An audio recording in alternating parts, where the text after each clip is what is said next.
Bir aytib qo'ying. Ya'ni ishlab chiqarish korxonalari chiqaradigan chiqindi suvlar tozalash texnologiyasini o'rganganmiz. Bizim Surxondaryodanman. Bu ishlab chiqarish korxonasidan chiqadigan chiqindi suv bu Surxondaryo viloyatidan olib kelingan. Surxondaryodan bo'lganligi uchun Surxondaryoning Sariosiyo tumanida Xonjizda degan polimetal bo'yicha korxonamiz bor. Bu yerda 4 ta metall boyitib beramiz. Ya'ni boyitib Toshkentga olib kelinadi. Toshkent viloyatida uni ishlov berib, toza metall holiga olib kelinadi. Bu yerda biz Surxondaryoda boyitamiz. Mis, yo'q, boshqa katta. Ularning hammasi zaharli. Ya'ni og'ir metall bo'lganligi uchun inson salomatligiga salbiy ta'siri ham bor. Bu yerda sorbent qo'shilmagan holatdagi, bu yerda qo'shilgandagi holat.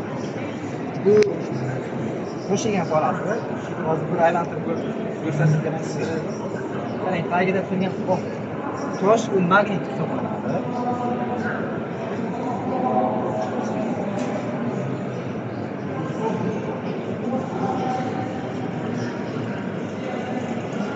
Bu elektromagnitmi? Elektromagnit. Oddiy magnit.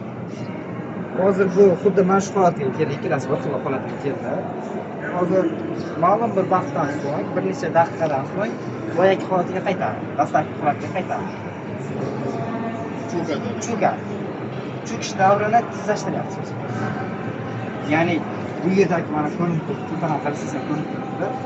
Metall ionlarini kattalashtiryapmiz. Ya'ni nega zarracha holatdagini undan yirikroq shaklda. Bir necha 10 barobar yiriklashtiryapmiz.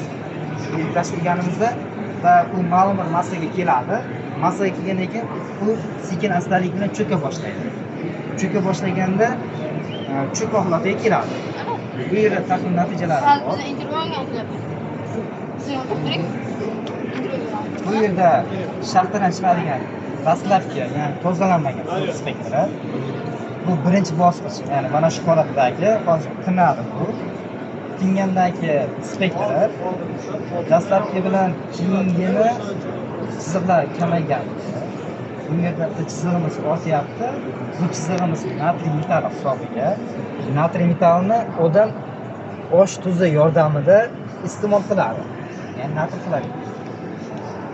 Va ikkinchi bosqichda tozalaganimizda esa bu yerdagi metall ionlarimiz kamaygan. Ya'ni bu qoladi.